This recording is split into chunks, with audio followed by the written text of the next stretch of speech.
நீங்கள் பார்த்து கொண்டிருப்பது ஆன்மீக பூமி யூடியூப் சேனல்.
நாகலோகம் என்பதாக சொல்லக்கூடிய நிலத்திலே நாகத்திற்கெல்லாம் தலைவனாக விளங்குகிறான் நாகராஜன் அவள் மனைவியான நாகக்கண்ணி தோகைக்கண்ணி நளினக்கண்ணி கொண்டு மங்கைமார்களை மணமுடித்து அந்த நாகலோகத்திலே மன்னவரும் தேவிமார்களே வாழ்ந்து வருகிறார். ஈசனங்களையும் உடனே வாழ்ந்து வருகிறார்கள். எப்படி வாழ்ந்து வருகிறார்கள் தெரியுமா? எப்படி அங்கே நீதி உரை காரியாமல்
மண்மனை மாட மாளிகை கூட முதலான செல்வங்கள் அனைத்து செல்வங்களும் ஏராளமாக இருக்கிறது. மிகுந்த இருந்த போதிலும் ஆனால் அனைத்து செல்வங்கள் இருந்த போதிலும் அந்த நாகராஜனுடைய அரண்மனையில என்ன ஆயிற்று? 3 மங்கைமார்களை மனைவிக்க பின்னால் பின்பதாக இந்த மன்னனாக முடியராஜனானவருக்கு என்னையா அவருக்கு 30 வயதாச்சு.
எனக்கோ வயது 30 உங்களுக்கோ 40 வயதாகிறது.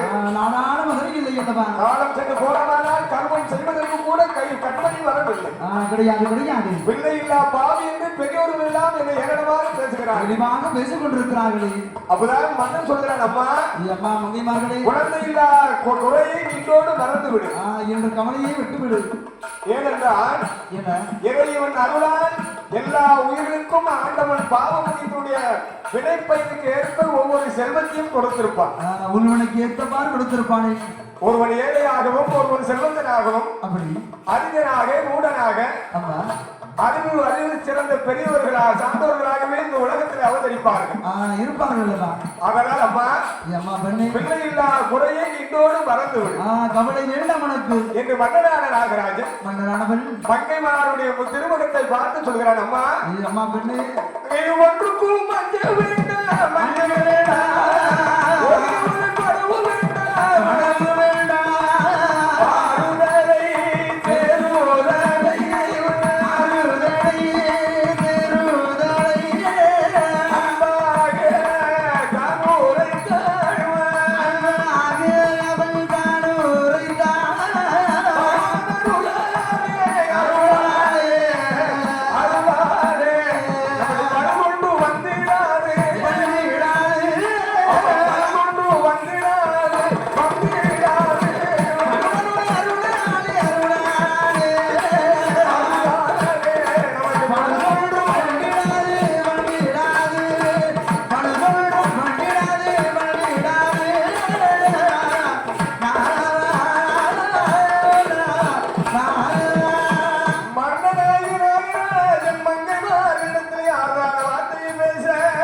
பேசிக்கொண்டிருக்கும் வேளையில் அப்பொழுதுதான் மீண்டும் நாகராஜன் சொல்றான் அம்மா அம்மா பண்ணு இந்த குழந்தையில்லா குறை நம்ம அரண்மனை நம்மை விட்டு அகல வேண்டுமானால் இதை என்ன செய்வது நம் கடந்திருக்கிறோ நம்ம இடத்திலோ ஏராளமான பொன்பொருள்கள் திறமைகள் எல்லாம் ஏராளமாக இருக்கிறது அதை வைத்து தான தர்மம் செய்து பார்க்கலாம் அல்லவா இல்லாத ஏழை மக்களுக்கு நம்ம இந்த ஒரு தான தர்மத்தை செய்து பார்த்தோமானால் அதன் வழியாக குழந்தை வரும் கிடைக்குமே அந்த தர்மத்தின் வாயிலாக நமக்கு ஒரு தர்ம குழந்தையை கிடைக்கும் என்பதாக ஆறுதலான வார்த்தை பேசி பேசி இந்த மன்னனான நாகராஜனானவள் ஆனவள் சாலை கண்ட இடங்கள் எல்லாம் சத்திரம் சாவடியில் கட்டுகிறாள் அப்படி சாலை கண்ட இடங்கள்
அப்படி தான தர்மங்கள் செய்து வருகின்ற வேளையில் மீண்டும் அந்த நாகராஜன் கேட்கிறார் அம்மா அம்மா பெண்ணு அது குழந்தை வரம் கிடைக்கும் வரை நமக்கு மாநிலத்திலோ குடிமட்டத்திலே அநேக குழந்தைகள் வளர்ந்து வருகிறார்கள் அதை எடுத்து விளக்கலாம் அல்லவா அப்ப சொல்றார் நாகக்கன்யார் சொல்கிறார் மன்னா என்ன சொல்கிறீர்கள் தான் பெற்றெடுக்க வேண்டும் பிள்ளை தம்மோடு பிறக்க வேண்டும் பிறவி என்பதாகத்தானே பெரியவர்கள் சொல்கிறார்கள் முன்னொரு வாக்கு அதுதானே மன்னா தாம் பெற்றெடுத்த குழந்தைகளோ அந்திம காலத்திலே தாய் தந்தை கொள்கைகளாக பிள்ளைகளாக மாறி விடுகிறார்கள் அதனால் மன்னா அந்த மன்னனிடத்திலே மனைவியான நாகக்கண்ணி சொல்கிறார் மன்னா காசு கிட்ட பிள்ளை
அப்பதான் சொல்றாங்க அம்மா இந்த குழந்தை இல்லா குறையை நம்ம விட்டு நீக்க வேண்டுமானால் என்ன செய்வது லோகத்திலே தான தர்மத்தை விட அவனையிலே தர்மத்தை இறைவனை நினைத்து அரும் தவம் செய்ய வேண்டும் என்ற தவத்தை தான் பெரியவர்கள் சொல்கிறார்கள் அதனால் அம்மா இறைவனாகிய அம்மையப்பனாக விளங்குகிறாரே சக்தி சிவன் சர்வலோக நாயகன் இல்லையா உலகத்தில் உண்டான உயிர்களுக்கெல்லாம் தாயும் தந்தையாக இருக்கின்ற சக்தி சிவனை நினைத்து நாம் அனுபவம் செய்தோமானால் அந்த தவத்தின் பயனாக நமக்கு ஒரு தவ குழந்தையாவது நமக்கு கிடைத்து விடாதா என்று மந்திரியே வரவழைத்து